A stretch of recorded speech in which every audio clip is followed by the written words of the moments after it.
library. And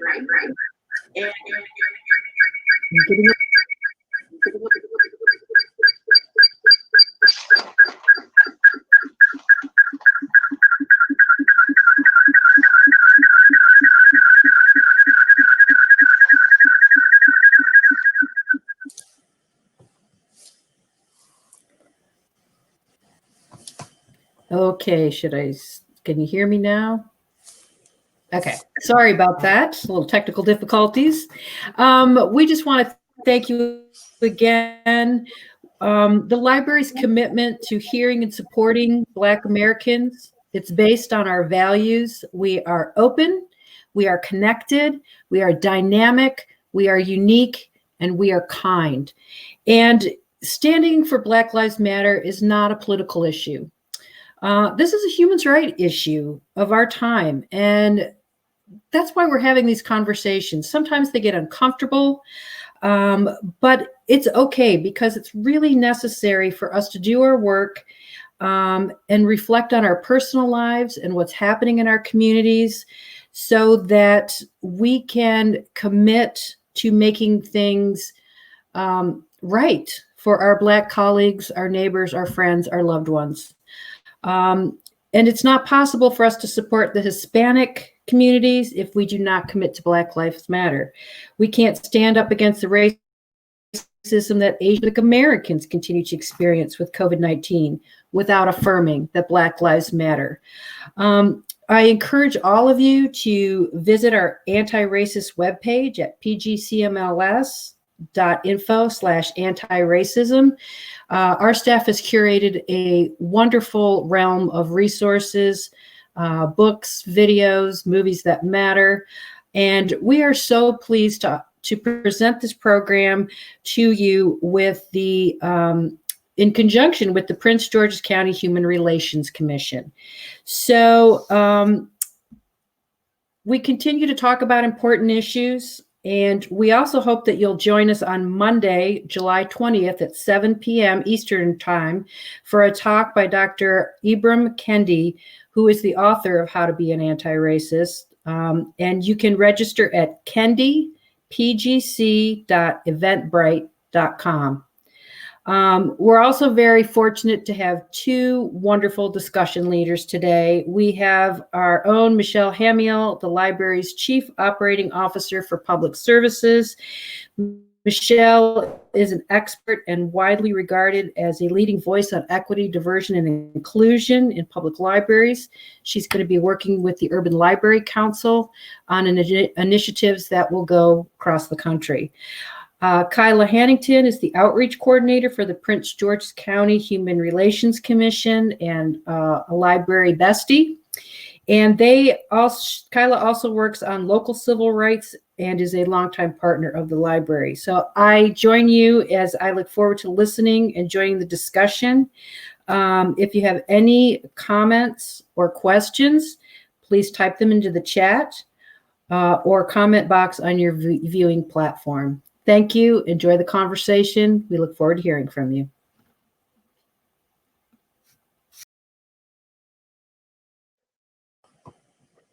Hi, everybody. So I am Kyla. I'm from the Prince George's County Human Relations Commission.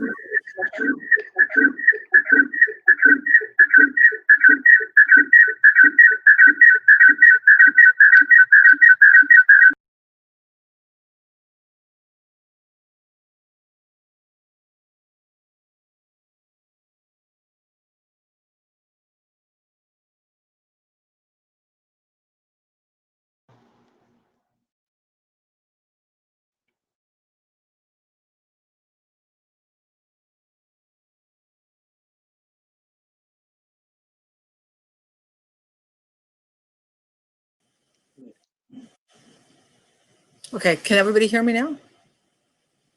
Okay, so I'm not sorry about the technical issues, and I really do want to thank everybody for being here. So as I said, I'm with the Human Relations Commission. We're the folks in the county that look at civil and human rights education and enforcement. We're the people who investigate claims of discrimination. So for those of you from Prince George's County, I hope you know about our agency. And we're here with Michelle, who is the CEO of Public Services with the library. So we're talking about this book today. And one of the biggest challenges of this book to talk about, you'll see, is I gave up on doing Post-it notes and I went to folding over pages because almost every page there is something worth noting, talking about, thinking about. But to start, I just want to go over Dr. Kendi's definitions of racist and anti-racist. So he says that a racist is one who is supporting a racist policy through their actions or inaction or expressing a racist idea. And an anti-racist is one who is supporting an anti-racist policy through their actions or expressing an anti-racist idea. And he says that there's no such thing as not a racist. One is either acting in any given moment as a racist or as an anti-racist. So, Michelle, I was wondering for you, when you got to that part, like, what did you think? Like, have you ever caught yourself saying, I'm not a racist? Or like, how did that feel? So, well, let me, is that feedback? Let me first introduce Antonio. Antonio is our ASL interpreter tonight. So thank you for joining us, Antonio. And we're excited you're here. When I read that, I thought, am I a racist? Because his definition just confused me. Everything that I ever thought about a racist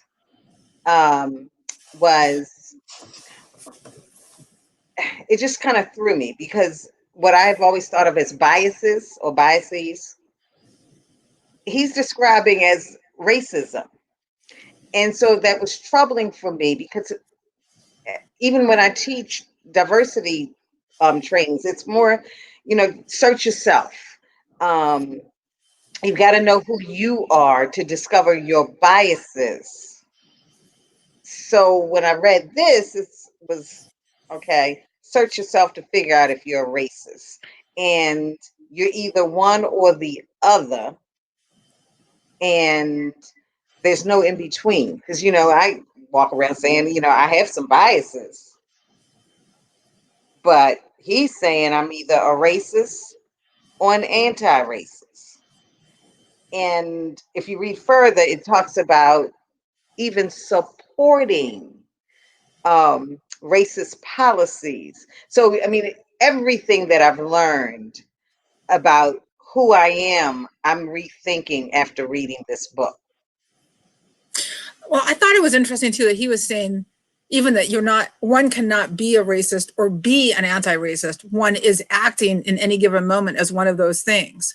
There's no like you've arrived at anti-racist or even conversely, one is not, as I understood it, arrived at racist. In any given moment, you can be and do, you can act in a racist way in one moment and the very next moment behave in an anti-racist way. And so I thought that was, I mean, I know that for me, I'm sometimes quick to call other people racist or, call out other people in sort of global ways, as opposed to saying that action was racist or that action showed a bias. I sometimes will make the kind of global statement. And so this book was helpful for me to think about, that not only is nobody not a racist, the way I understand it is that one is also not a racist. One is behaving in those ways. Right. So someone made the comment that most people always say that people of color can't be racist. And I've heard that, but also knew that was never the truth. But Kendi does address that in the book. He's saying that everybody is, like you said, there's no continuum. You either one or the other, or acting in that way, no matter who you are. But he does say that we can get to the point where we are all those who want to be anti-racist. But that also led to more confusion for me. Yeah. I think I see the comment about how the theory says that people of color can't be racist because we don't have power. We can be bigoted or prejudiced, but where's the power? That is something that he talks about in the book, which is, I'm going to, so just before I say this, I'm not reading the book. So please do not take what I'm about to say as his exact words. I'm going to paraphrase from my memory.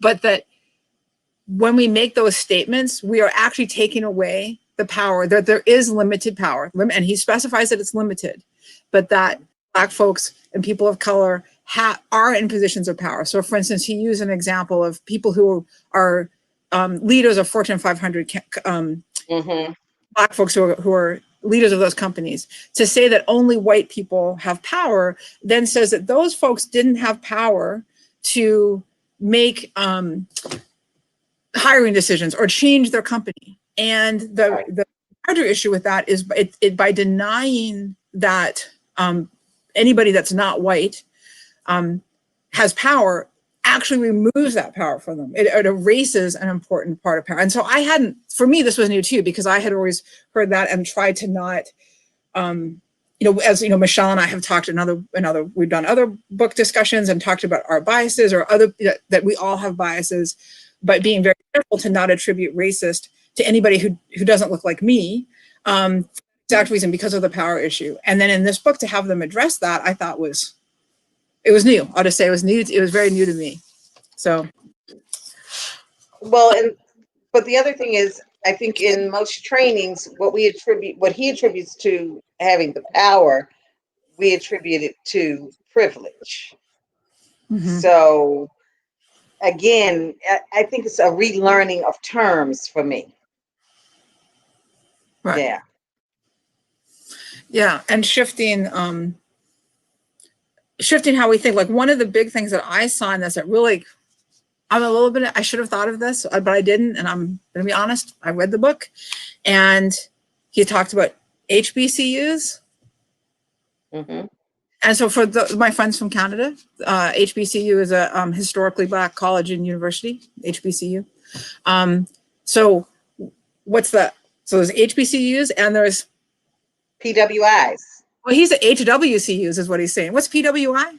Primarily predominantly white institutions.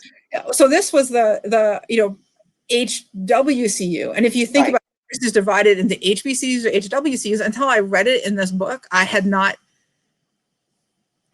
seen it that way. And of course it became, as soon as I read it, I was like, that's so obvious. How did I not see that? But here we are. Mm-hmm. Did you think about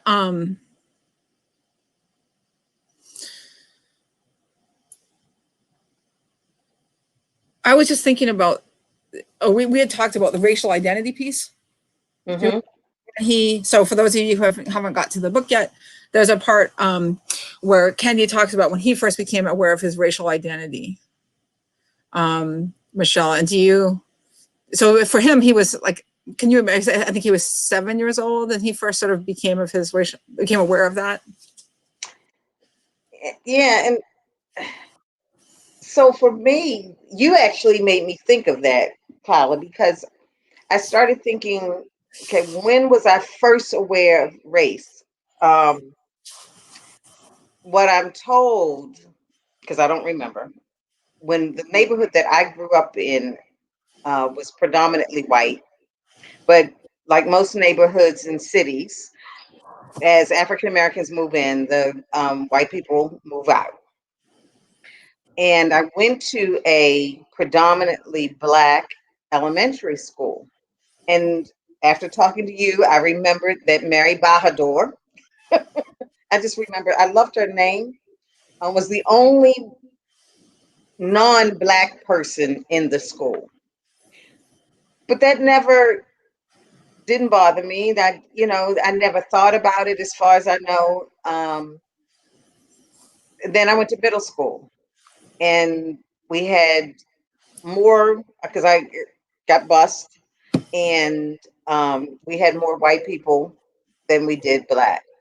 But I don't think when you and I talked, I started thinking I went to a predominantly white high school. And just like the book that we were going to discuss, while all the Black kids together in the cafeteria,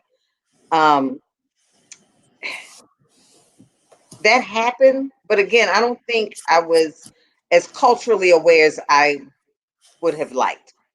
It wasn't until I got to college and I went to a PWI, or at HWCU, that I really recognized that I was a minority and that people had formed opinions of me. I literally was told that because I was Black, I could not write and I could not speak clearly. I wasn't articulate, and therefore I could not write. This instructor failed every paper I had written, and I had never failed a paper prior to her class. I think that was that aha moment that made me realize there is a difference. Mhm. And you know, we moved when I was about 13, and I grew up in a predominantly Orthodox Jewish community. Even living there, I was not as aware of my race as I was when I got to college. Mhm. So for you, um, has it ever been a concern as a white woman? Is it something that you've ever thought about, or? Um, well, so I'm from Canada. So hi, everybody from Canada. And so I moved to the States when I was 14 and I moved to Hawaii. And so going from a small town in British Columbia, I don't know if there's anybody from Sycamus out there, but so the very small town of 3,000 people in the middle of British Columbia to Hawaii was a very big difference for me. And that was for me, I feel like it was an incredible opportunity to be around people from just so many different backgrounds and so many different nations, so many different family structures, like a truly multicultural experience. And so I had the experience not only of being like an immigrant coming to a different country that was not my own country and being the person from Canada, but also being like a white woman or a Haole woman from the mainland. So like that white people from like who grew up in Hawaii maybe have one experience or one way. And I remember when I was first there and in high school, and I would say something, and I don't think anything, like I can't remember, but just I would stupid, I'm sure. And somebody would be like, oh, she's from the mainland. Like that, like, so it wasn't just that I was Canadian, but I was also a mainlander. There's a, and I think that for me was I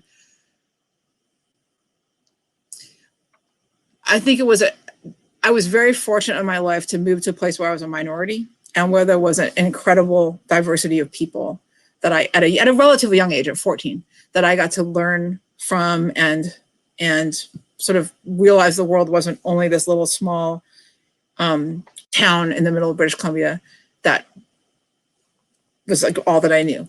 So I think that was probably the big one for me. But I will say, in full disclosure, I think it was both that I became aware of my own race, but also aware of like other people's races. And I had to, check myself while I was reading this when it was talking about your racial identity.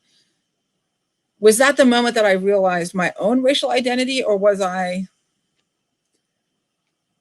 more focused on other people's? Because I was certainly curious about meeting different people. So I think for me, it's a little bit of a mixed, probably a little bit of a mixed, Go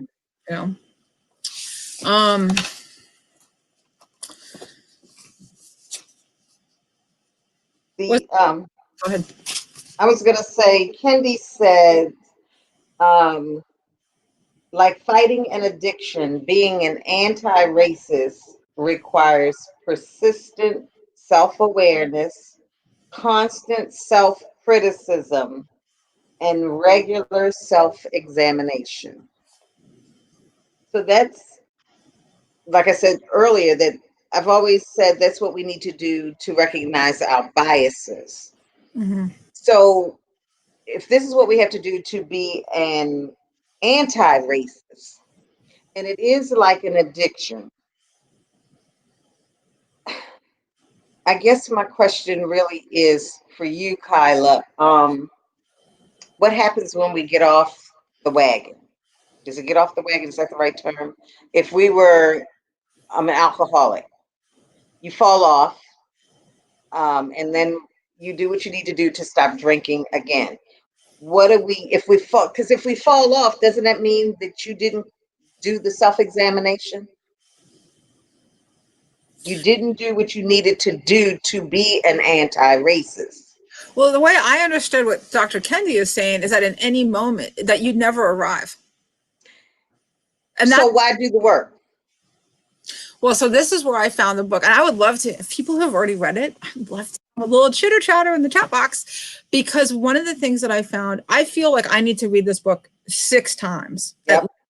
to fully, and I don't mean get it like be fixed. I don't mean that. I mean to just get all of the different things that he is saying and to try to understand it and to, I mean, as I said, I already showed everybody my folded down, my multiple folded down pages. All you book lovers out there are really upset to see all these folded down pages, but I just had to, an underlining, and I actually started taking notes with like page numbers as if I was test.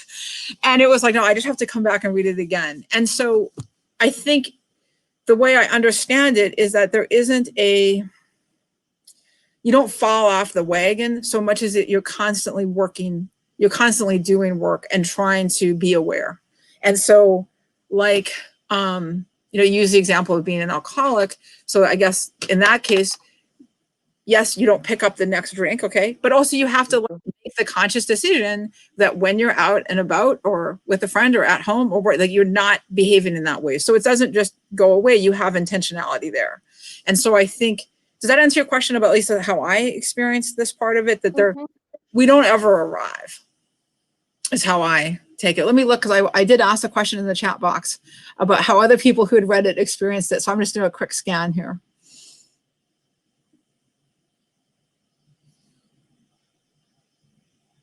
Okay, yeah, so it's a reminder we're never going to be perfect in this work. Yeah, we're a work in progress. Yeah, lifelong learner is work, and so is being anti-racist. And I think that's what I got from it. And I, like you though, I was very interested in the intersection between racism and, like, so again, going back to bias work, the racism and classism and sexism, and how we talk about intersectionality, but that he really, at least when I read it, I felt like they were so enmeshed. How did you do that? So one of the things that really just messed with my head, Kyla, was when he attributed the other isms to racism. He called it queer racism and class racism. And those aren't terms I'm used to using. And so Kendi he's just making me rethink everything that I believe, and which is good. I mean, it's good. It's just that when I think of some of the other movements, the Black transgenders and Black gay males who are fighting for their rights as well, he then says it's all racism. It's queer racism. So what do we do with that? Are you asking me? And yeah, I'm asking you because I'm looking for what really messed me up in the book. So right. Well, I think that's really where I was saying I feel like I need to read it 6 times. I really do, to just, and I literally took notes with page numbers so I could refer back, and then folded over pages and underlined, but it was really like every page. So I think it is such a work to study. What I think where I got that going is his work, or this book, is so much focused on policy and action towards policy, and that policies stem from a place of racism or isms, but race is the dominant thread, in order to essentially keep the elite policymakers in a position of privilege, which he separated from like the average, non-powerful white person's racism. And so for me, that was actually the biggest challenge that I had. That one of the things he talks about is that essentially that his focus is, it's about policy. And so that change, and he says something here where he says, changing minds is not a movement. Critiquing racism is not action. Changing minds is not activism. And I was thinking, like, so much of our work that we do is to try to build relationships. It is to try to change minds. It is to try to build understanding between people. And so reading this book, to me, felt like it was maybe challenging, like, me to consider if that work is worthwhile. And the thing is, I think that it is. Okay. Mm-hmm. So I also think that if you can help build relationships, you have hopefully less discrimination and hate and bias, but that also impacts how the policies that we want. And his perspective, as I understood it, is that, policies lead the way, which I also agree with. I think leadership sets a tone. But I felt, what I experienced reading it was a little bit like the individual person doesn't really matter, and the system matters. I think that we need the individual people to dismantle the system. And so that's, I didn't necessarily agree with everything. Or again, I'm willing to say that I didn't understand it, and that's why I need to read it 6 more times. How did you take that? So I'm looking at where he talks about it's about politics and policy, and separating. And so that's what we tend to do. We kind of separate it, and not necessarily that we have to work toward getting anti-racist policies, but that then means it's constant work. But we have to see it as that way. And some things are ingrained in us. Our mental model doesn't necessarily allow us to see some of the racist policy, or as which he says we need to get away from systemic racism. So I'm not sure that we know how to do that. How do you separate what has been ingrained in us? Somebody said an alcoholic is constantly working, that you are always an alcoholic. Once an alcoholic, you are always an alcoholic, and you are fighting every day to not pick up that drink. And so that just helped me a lot, because that means that all of us have to fight every day to eliminate our racist thoughts. Because it's not just about what we say and what we do, because we could do the right thing, but it's the thought that we have to eliminate. And I don't know how we see what we don't know. So you can take the Harvard bias test, and you'll find out whether you have a bias against certain things. Right. But will it translate to having racist attitudes? And then how does that play out for you? So we've got to work, but you've also got to know the difference. So how do you do that? I mean, this is what's really troubling me. One of the things that he talks about, and I know I'm jumping around, but I found something else that I had pointed out in the book. Yeah. It's in the section on space. He said, whenever Black people voluntarily gather among themselves, integrationists do not see spaces of Black solidarity created to separate Black people from racism. They see spaces of white hate. They do not see spaces of cultural solidarity, of solidarity against racism. They see spaces of segregation against white people. And I was just I had a conversation with the director of another library system, And he said there aren't that many African American directors in this county that he works in, and it's in another state, not Maryland. He said so they tend to get together for lunch, and it has troubled some people that that group of people who happen to be all Black get together for lunch. I have heard from our Latinx staff members that their staff, if they are talking and they're speaking in Spanish, some of their colleagues don't like it. Mm-hmm. So how do we get beyond that? And Right. and we don't recognize that's what's happening. We just know that, you know, those groups, it's kind of like if you go back to, I'm going to say elementary school, middle school, when a group of girls would gather and they would talk about some little girl, and you want to know what they're saying, what they're doing, what are they plotting? Is that what people are thinking when they see people of like races gathering and have not include them? I'm not saying they are. I just don't know. I think it. Why does the solidarity bother them? And how do you internalize that? Do you say, why is this bothering me? Or do you even recognize that it's bothering you? Right, right. I had that was one of my many fold downs. And that same,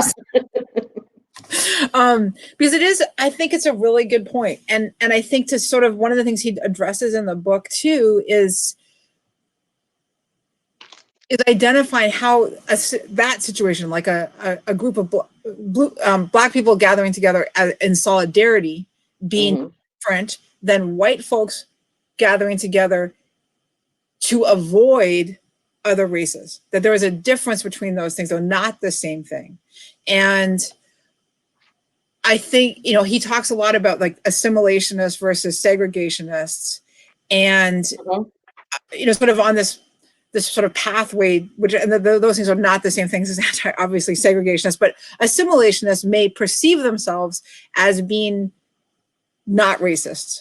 But he's saying that that is still, those ideas often are still racist ideas, and there's a next level anti-racist. And I think that it was in that section that he kind of addresses that. Like, I think that makes sense. And if you read, when you read the book, to me at least, it was, and I think that that's probably just a little bit, something's happening in the. Yeah, they said everybody's frozen. Okay. Are we back? Okay, we're fine. So we'll keep going. Sorry. Okay. So, I kind of lost the thread though. I'm sorry. I could just see that something was happening there. Yeah. So I think that, but it's a good question. Like, I don't know on an individual level.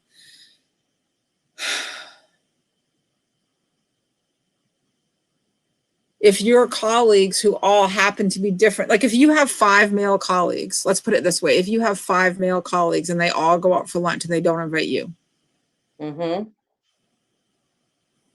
How, that doesn't feel good. Well, I mean, so to answer your question, I mean, I just think it doesn't feel good. And I don't know so that someone's necessarily wrong for addressing that it doesn't feel good.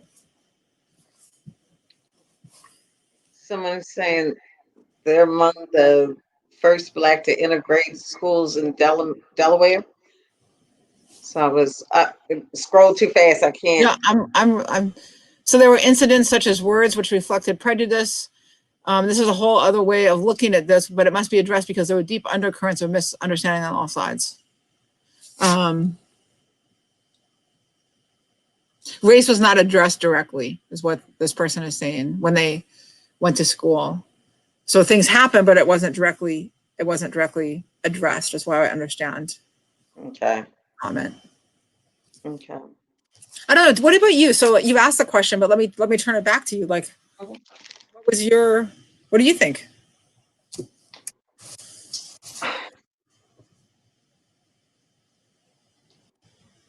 I told you this book was really confusing for me because it just disrupted everything that I have learned. Right.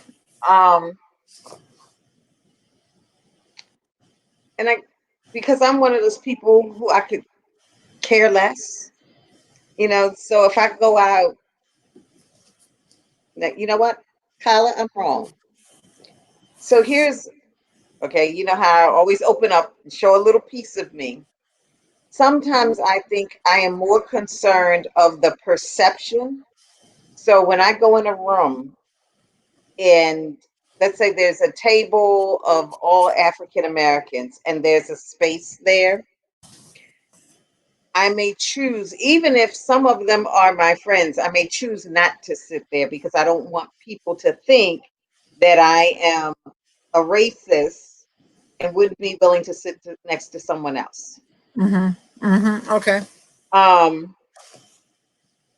If I went out to lunch with that group of my colleagues, I wouldn't necessarily worry so much about what others might think. But I may try to make sure that the next time that I wouldn't necessarily do that. But that's because I want to keep peace at work or among colleagues. I'm a diversity training. I need to be inclusive of everyone. So again, my mess. That's my mess. And you asking these questions are making me look at some things that I do. But I think that's the purpose of the book. Yeah. Yeah. He just has a confusing way of making you think about it, or at least it's confusing for me. Right. Well, he says, towards the end, he talks about the source of racist ideas was not ignorance and hate, but self-interest. And he has some, I'm not sure if I can find it immediately right now, but he has a comment about like in terms of policy and to do with Abraham Lincoln and the Emancipation Proclamation. Yeah. And just really the things that were done about self-interest. And for me, looking at that and thinking about that and trying to think about in a really open way, because I think it can be challenging to like fully know ourselves. What are the ways in which I support or don't maybe think deeply? That's where I think where I see my biggest weakness in all the isms, because I think I can have classism or regionalism. Okay, we've talked about this before for those. Yes. And I'll just speak frankly here. I did speak about this in our previous discussion, but I'll say it here because I know we have a different audience. I just did my master's degree and I chose to go to Mississippi University for Women. So shout out to some of my classmates who are here today. But part of the reason why I chose Mississippi University for Women is because I realized that I had judgment about people based on where they were born, their accent, and the color of their skin. And those people were white people from the South. And because in my worldview, that was something that people did, is like talk down about bad white people from the South. I really had to take a second look at myself to realize that I was judging people based on the color of their skin and where they were born. And like, that was awful. I will tell you truthfully, it was such an awful self-realization because that was like the antithesis of how I had tried to live my life as like a, open person working in human and civil rights, and then realizing that I was doing this thing. So I think that there was this, I sort of forgot the thread I got because I got sidetracked by time, a little story, but just, to have this sort of constant willingness to check into how things, like why, let's just use that as an example. Why was it important for me to look down on the other? In this case, it was other white folks. Why was it important for me to do that? And he addresses this in the book. Like he addresses doing that he went through a stage where he was doing that, looking down on other Black folks, and the need to be, if I'm looking down on somebody, then what it means is I'm better than. Right. So we're constantly doing this better than-ism. I mean, I shouldn't say we, maybe none of you all do it, but I know that I do. And so where I found this very helpful was to look at, there are ways in which I do that I don't always catch myself. And so this helps me try to think about in what other ways am I saying that I am better than in my own mind or maybe not paying, maybe not paying attention to certain issues or policies as fully as I should. Mm-hmm. And I do think I think I've hinted at this, and I want to say this too, where I wish I had more from the book is it says how to be an anti-racist. But you don't get that. It doesn't, I don't think it delivers. It never, ever tells you, except self-reflection. Right. And it does. And the thing is, but that is good. I mean, I have a lot to think about. I've got to read this many more times. But it is not a roadmap. So if you haven't read it yet and you're looking for a roadmap, that is not how I experienced I didn't experience it like that. Mm-hmm. But it's a lot to think about, you know. Yeah, because when I borrowed the book, I thought this was going to be, like you said, a prescription. This is and I was looking to use this in my trainings. And I think I can, because one of the things I do talk about is self-awareness and self-reflection. Don't beat yourself up when you realize you've done something wrong or against someone else. But this is not a roadmap. So the title to me is misleading. It should be titled, Are You an Anti-Racist or a Racist? Mm-hmm. Because I don't think I get the answer. And I see a lot of people, and he does talk about Christianity got his parents on one path. There were comments about what Christianity does, but it justified a lot of racist beliefs. But, you know, the Bible can justify just about anything or have you against just about anything. But I'm going to say that I think it actually helps me so that, going back to what you were saying, so that you don't feel like you have power over people. I don't feel like I'm better than anybody because of my Christian beliefs. And so I feel like I might have a slight leg up in that I don't judge people while I still have biases. So I wouldn't, let's take someone experiencing homelessness. I wouldn't say I'm not going to help that person because I'm better than. Some of my biases may not make me feel good about doing something for someone.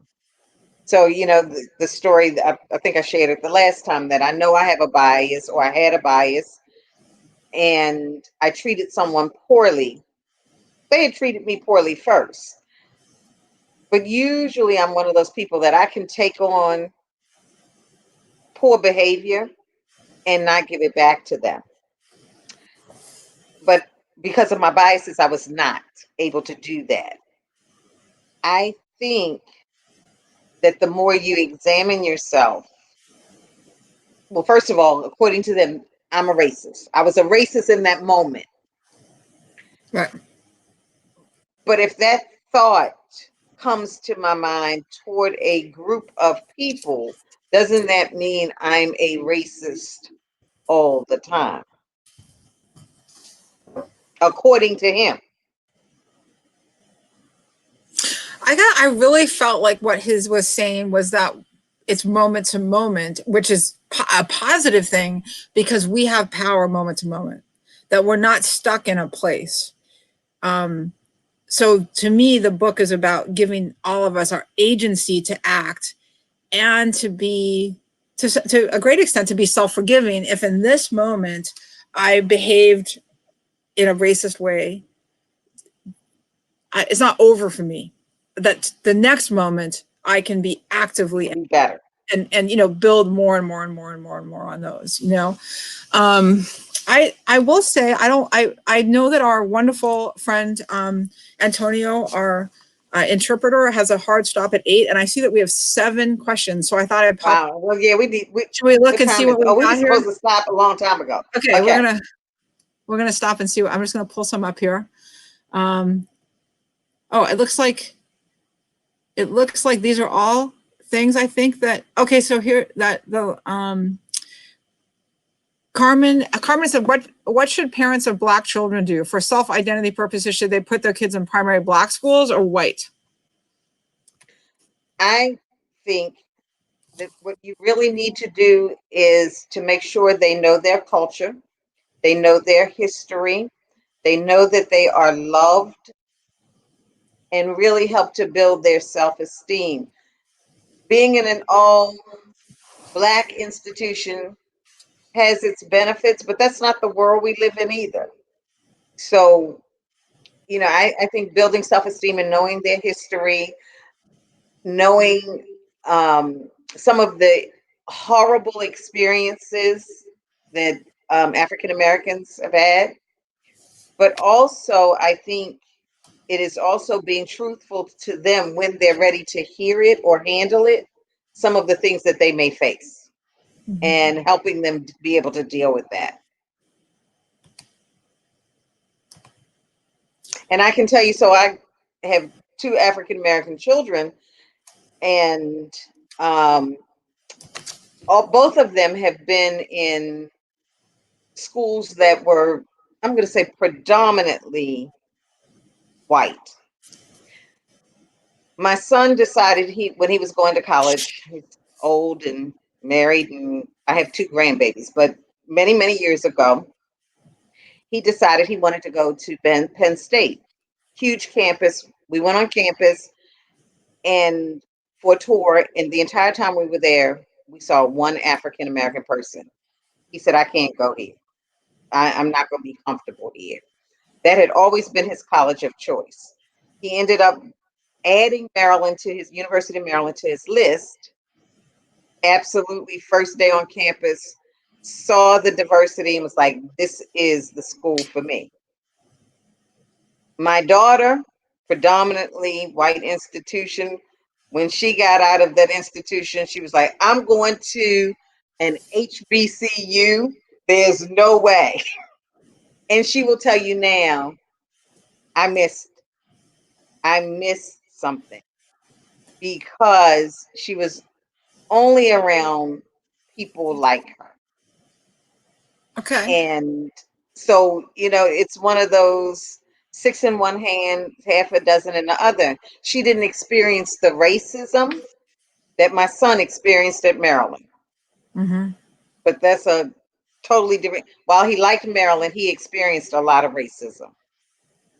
The long answer. So I don't think there's a wrong way.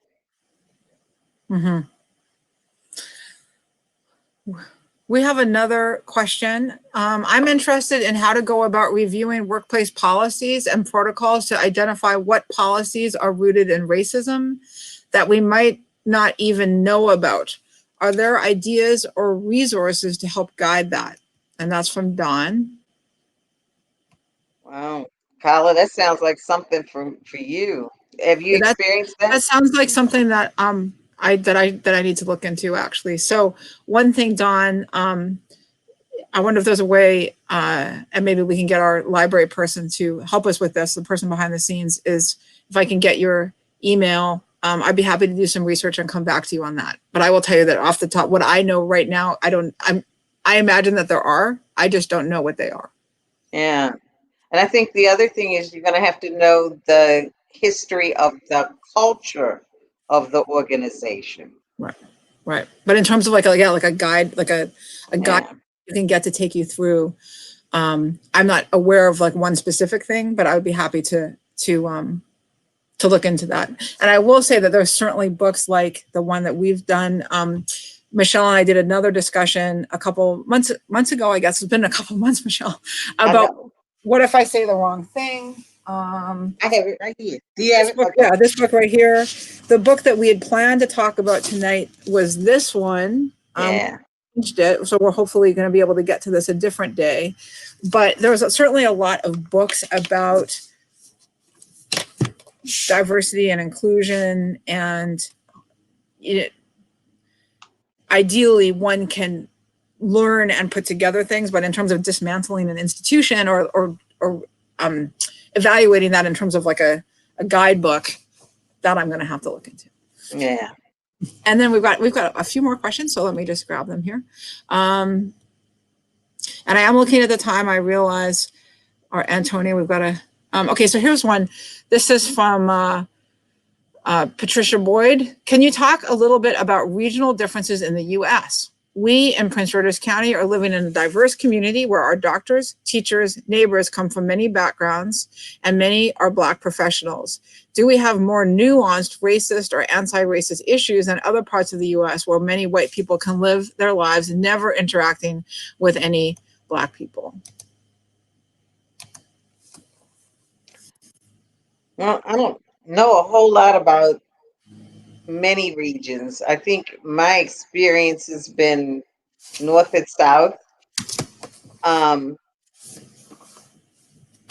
but I think even within Prince George's County, there are groups of people who believe they have power, even over some of the wealthiest African Americans. And um, no matter where you go, I think you're going to find those pockets. And the fewer people you have of color, the that you're going to experience racism, whether it's north, you know, I had family in Ellsworth, Maine. They were the only Black family in Ellsworth, Maine. And while their neighbors that were acres and acres away got along with them, there was still some racism that existed. Sometimes it's more about poverty levels than it is about color. So it's different for every region, I think. Certainly, if you go to some places in Maryland, as an African American, some places I'm just not going to go and be there in the dark. I am not. I think, certainly my experience, like I've lived in a few different places across the United States. So as I've already said, I moved when I was 14, I lived in Hawaii. And so the issues of race or the experiences of that people have in Hawaii are I would say are different than here. But that doesn't mean that it's not necessarily, it's not perfect. And certainly there's still, I don't want to get it. Hawaii is a whole thing. I would love to get into Hawaii, but that's not really what we're talking about. But to answer the question, yes, I think things are very different depending on where you live. But I think that the structure, and again, the book is all about structure and policy, that is impacted places very similarly in terms of ensuring that white power and particular white, and this is according to Dr. Kendi, it's not necessarily like that, it's the wealthy elite white power structure stays in place, has put itself in place, and there are policies to ensure that stays in place. That's a self-interest piece that we talked about earlier, and I think that is consistent across the states. If I can make a sweeping generalization.